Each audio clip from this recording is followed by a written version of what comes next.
Welcome to Transection. My name is Amanda Hurley and I'll be your MC. This is our co-founder, Claire Michelle. Transection is an event where we help you connect with artists to collaborate with. Need help finding an artist for your next album cover? Or how about that one really cool performance art piece that you're doing? Whatever the project is, we want it to be seen, and we believe that a collaborative approach can help you do that. And that's why we're here, because we believe in helping artists. Now thanks for watching, and we hope you enjoyed Little Gray Cat's Transection. Jack, would you start us off, please? Que me la pasé llorando por una memoria que ya me olvidó. Yo no me juego así, tú no eres para mí. Quiero aclararte esa pequeña confusión. Tú no me quieres a mí, eso yo ya entendí. Si quieres vete, que nada pierdo yo. Déjame decirte que es lo que perdiste. Un amor increíble, eterno y sensible. Hello, my name is Tristan Oakenborn. I am Indigenous, I am non-binary, I am complex. And I'm a watercolor artist. I use watercolor, gouache, and ink, and existential dread.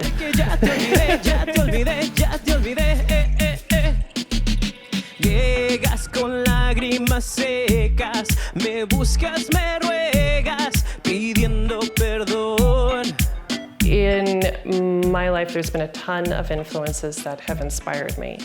Things from architecture to other artists, animators, and Hayao Miyazaki from Studio Ghibli is a massive inspiration. Monet, Klimt, clearly just with color and movement and shapes. Brutalism in architecture, which is funny because it's ugly and so beautiful.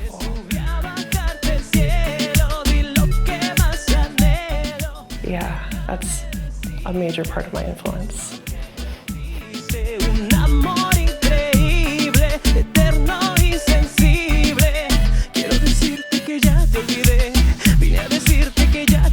So the question of identity in art is always really hard for me, actually, because I'm 37 and I'm still figuring out who I am. And I don't mean that in a dreamy kind of manic pixie way. My brain just works in ways that don't make sense to other people. I'm non-binary, I'm Indigenous. These are all aspects of me that inform my perspective. And it's through the lens of my perspective that I paint the world. So every piece is about my identity.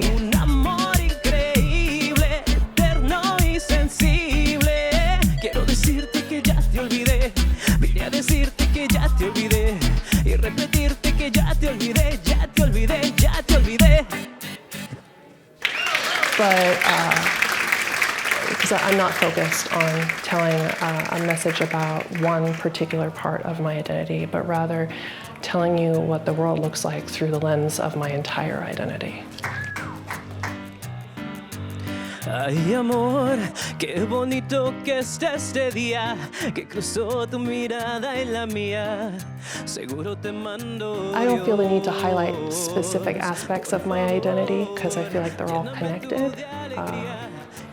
So it's hard to pinpoint that. When people say, how does your identity affect your art? They often ask you, well, why don't you have enough rainbows in your art? And I do. I have so much color, you guys. The whole thing's a rainbow.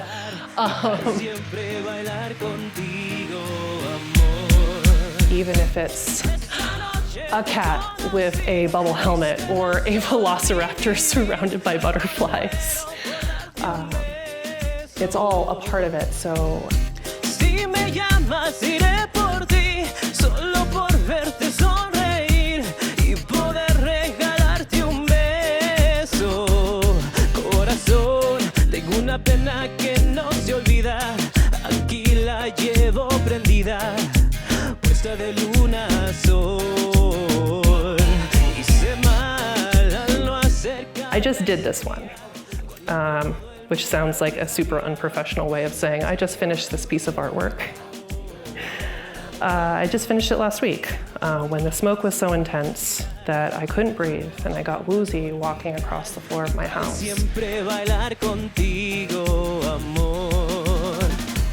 Esa noche te conocí, diste razón a mi vivir y ahora muero por darte un beso.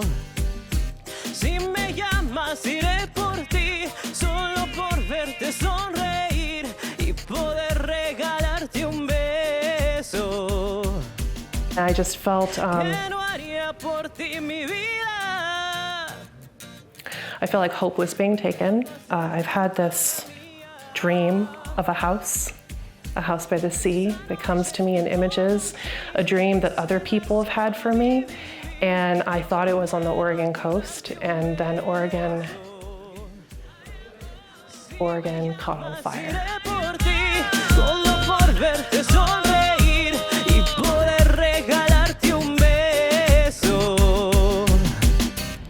Esa noche te conocí, diste razón a mi vivir y ahora muero por darte un beso.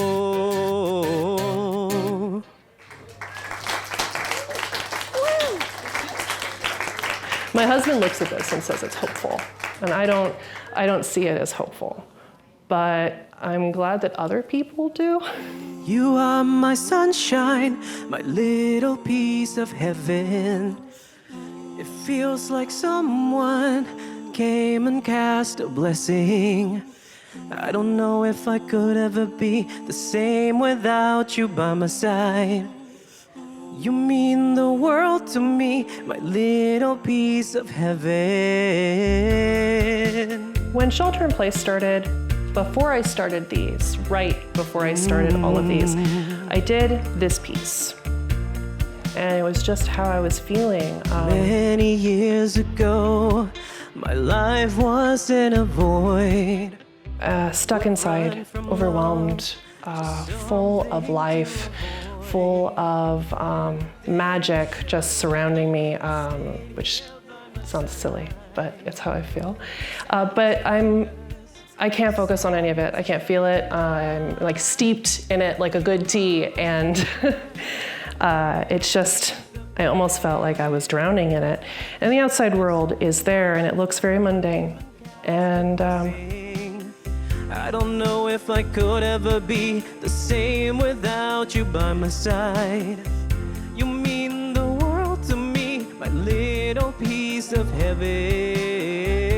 So that's where this piece for me came from. It was highlighting this weird juxtaposition that I felt like I was in. Now every day, the sun shines coming now.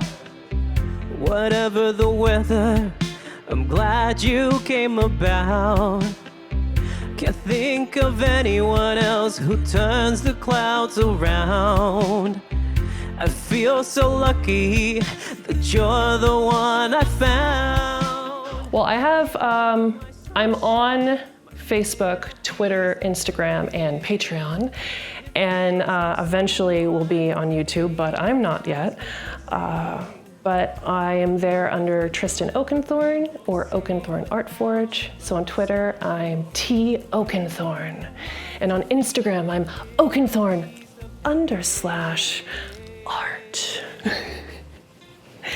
And on Facebook, I'm just Tristan Oakenborn, or I have a page, Oakenborn Art Forge. And on Patreon, where you spend money on me every month to support my art habit. I'm just Oakenborn Art. Little piece of heaven by my side. You are my sunshine. Yeah, so you can find me all over the place. And also in very few places, I guess, since there's now so many other places to be. I'm so old.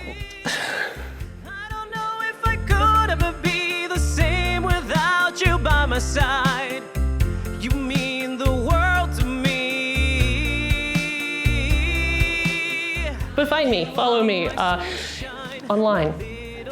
I got boots. I'll kick you if you follow me in person. Feels like someone Thank you. came and cast a blessing. I don't know if I could ever be the same without you by my side. You mean the world to me, my little piece of heaven.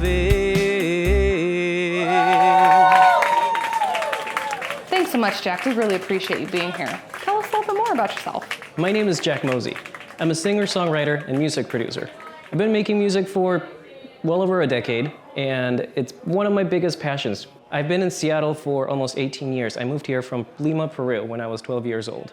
I love this city, and it's brought me so many opportunities and so many great experiences. And don't hold on to me with your broken heart in the dead of night, 'cause I won't follow.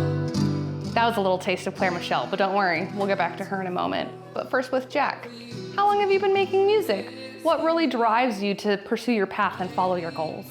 Well, there's a few answers to that question. I mean, you know, I think I'm a musician in the sense of like, I love music since I was a very little kid.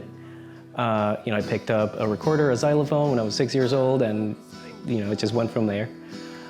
Professionally, when I was in high school, I picked up my guitar after my grandfather passed away, and I started teaching myself how to play, and I started playing in school events and stuff like that. And when I was 19, I bought a Mac, and I used GarageBand, and I started creating my own musical productions, right? And I went from there to just kind of learn more, try to work with other people, and since then I've been producing for myself, I've been producing for others.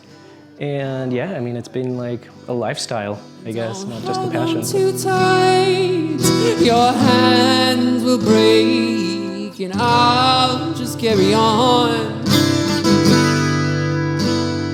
Wow. Have you had any major influences that have inspired you? You had mentioned that you and your grandfather used to play music together. He used to be like, you know, he was a raging alcoholic, so he was fun at parties. And he always showed up with a guitar, so that was kind of a big influence right there. I would follow him, be his little shadow, just be like, play something. So he was definitely a big influence. My family in general has been a big influence and a big support. Like my mother has been very supportive of me doing arts and music, and I always find that I fall back on them whenever I need to write and I don't know what to write about. I feel so close to them that it motivates me and it inspires me to keep going and keep writing music. So I would say that. So COVID-19 has been a lot for everybody. What did 2020 have in store for you that COVID hurt?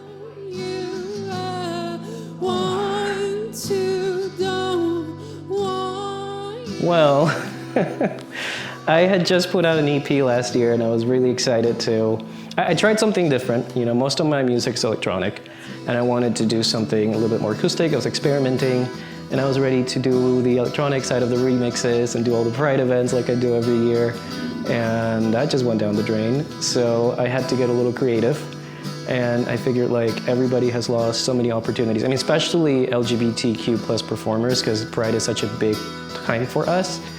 And I decided to bring back Rock for Pride and try to do this virtual event and try to make a space for other musicians and drag performers to have, to be able to express themselves. You know, the way they usually do during Pride, they just weren't able to physically. Take a look in the light, take a look in the light, take a look in the light, take a look in the... And trying to make the best of it. But yeah, 2020 took away a lot, not just from me, but from a lot of people, so. And thanks so much for everything, Jack. We super appreciate it. Thank you so much for having me. You can find all my music at jackmosey.com. I'm also on Facebook, Twitter, Instagram, TikTok. And if you want to check out all of my music, it's available on Apple Music, Spotify, Google Music. It's pretty much everywhere. Free, or you can buy it.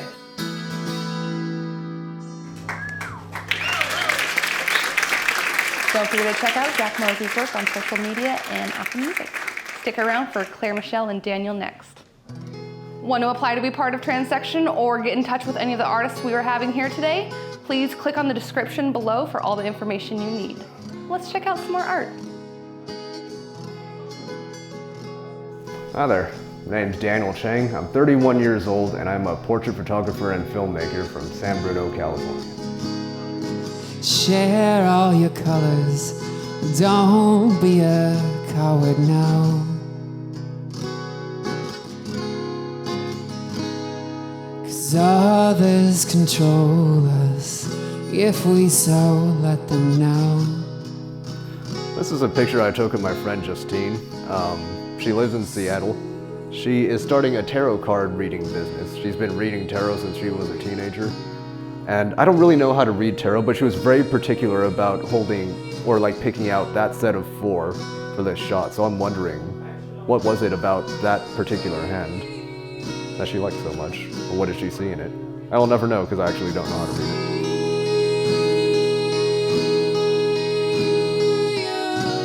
This is a picture I took in Mexico City in 2016. It was this particular district, I don't remember the name of it, but it's a place that attracts a lot of artists and activists. So this girl, she has this little sign that says, what's most important is beauty on the inside. I think her point was that she was dressed in what would you consider like indecently or immodestly by Mexican standards. And there's this older conservative man kind of going up to her and lecturing her. And she's just standing her ground and staring him down and not saying anything. Share all your colors, don't be a coward now. And I thought it was a very powerful form of protest. 'Cause others define us if we so let them know. Yeah, this is a portrait I took last year of a local burlesque performer. Her name is Maravia. Funny story about this picture. She was standing in front of this big window, obviously, and she said, like after the fact, I'm pretty sure there was some little kid who saw me there in the window, and we both had a good chuckle about that. See who you'll be when you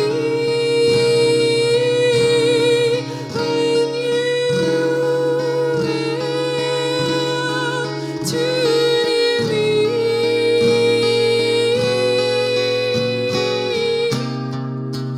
When you arrive, don't let others bring you down. Okay, so this picture right here is of my friends Brittany and Olivia. This was actually not a planned shoot at all. This was at a house party in Beacon Hill. And they were in the kitchen of this really cool house where a bunch of like artists live together. It's almost like an artist commune. And they had thrown together this like promotional party. And they had this really strong red light. And I saw it in there, and Brittany and Olivia were just kind of hanging out, and I just really liked the way the light looked on them. So I took their picture, and then they started getting excited and like doing little poses and stuff. So this was my favorite of the set of those. See who you'll be when you live to me.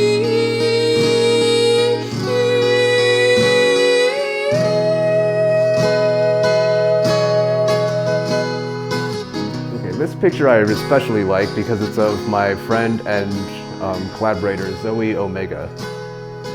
She was telling me a long time that she always wanted to do a photo shoot of her dressed as Annie Lennox, as seen in the music video for Sweet Dreams. And she finally did it. We found a place to shoot, and we hired a makeup artist. I got this shot. The lights were on indoors, and I just had her standing in this really big window, and it was very sunny outside, and I just adjusted the exposure of the camera for the sunlight so that the dimmer light in the room was just completely pitch black. And that is probably one of my favorite go-to lighting techniques.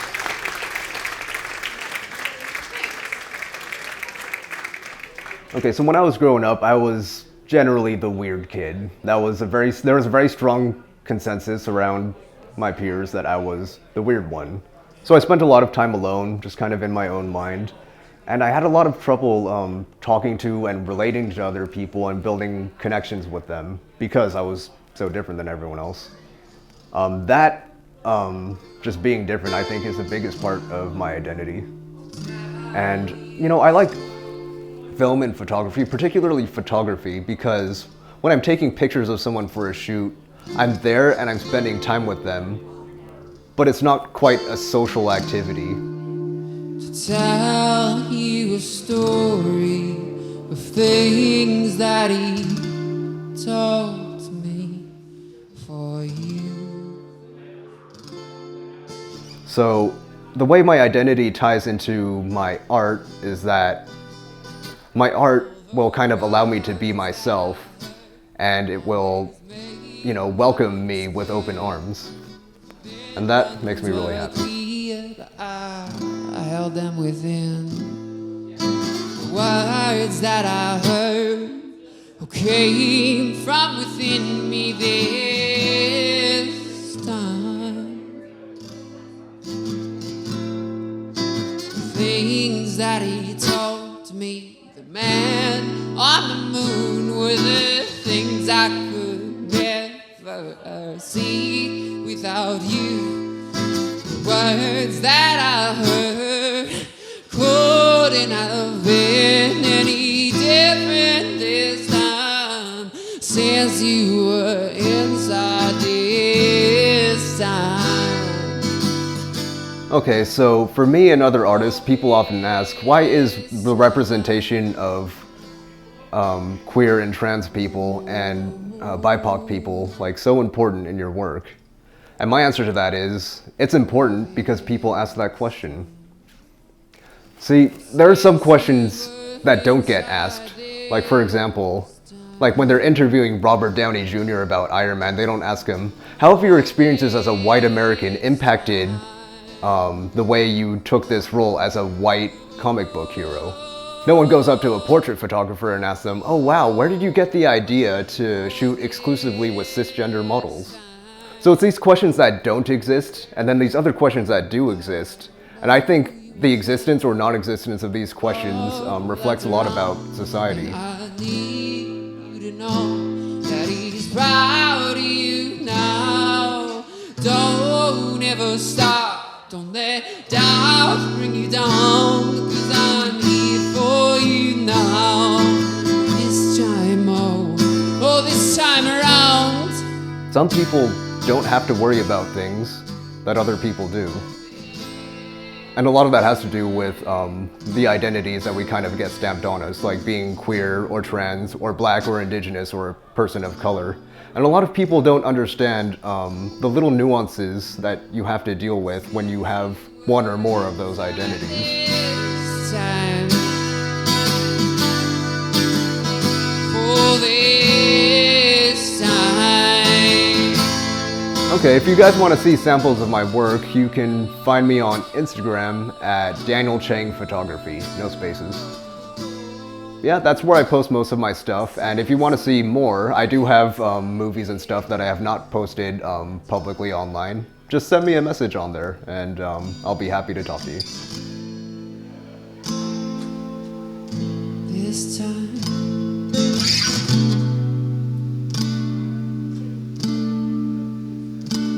This time.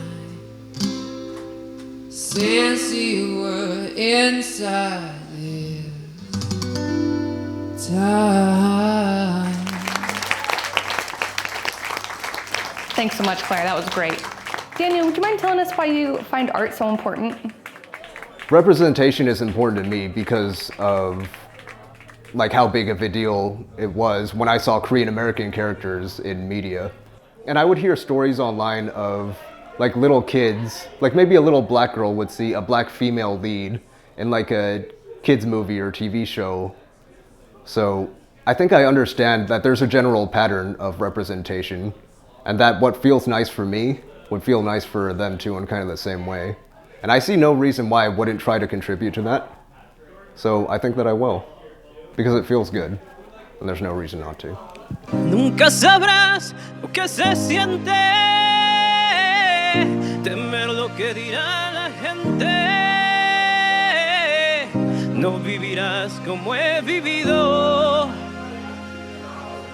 sin poder hacer un ruido. So Claire, how long have you been making music? What really drives you to pursue your goals, and what really keeps you on this path? Jack and I were talking about this before we actually were filming, and I started music probably at the age of 6, I think it was. It was a really long time ago. And there was this moment where where I got the chance to go to Prague and sing in this like children's international choral competition. And I think I've been chasing that high ever since, like traveling internationally for music. Like it was you know, a one in a lifetime kind of chance.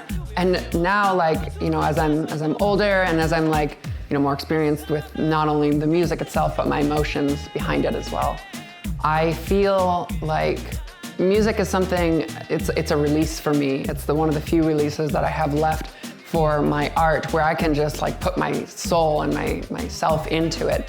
It's like a check-in every new song that I write. Te vas tiempo criticando algo que no va a cambiar. Have you had any major influences in your life that have really impacted your music? Believe it or not, my roommate in college. My roommate in college was the first person that pushed me into writing. And that sort of like, you know, you can do this. It's easier than you think, right? It's just putting words to music. And that like gave me a sense of confidence, and it showed me that I was dealing with something inside that at the time I had no way of letting out, of releasing. And so when I was writing for the first time, I was able to actually see and like physically, you know, in this physical form, words on paper, that I was dealing with my gender in a new way that I had never really released before.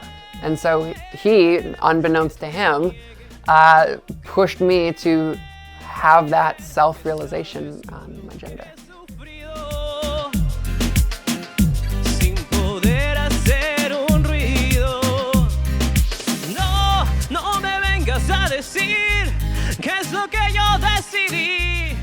Would you mind telling us a little bit about how you bring your identity into your music? I think it's about trust. Trust in myself and what I'm writing, and knowing that I shouldn't be writing anything for anybody else other than myself. And if I do, then it stops becoming my own. No vivirás como he vivido. So COVID-19 has been a lot for everybody. What did 2020 have in store for you that COVID-19 hurt? The thing is that like I didn't prepare for COVID. Obviously, nobody could have, but I was preparing to release, you know, art and everything this year as I intended it to do. COVID was very inspirational for me because it showed me like there's room right now to show, you know, we're living through history, and we can show history through art. Sin poder hacer un ruido.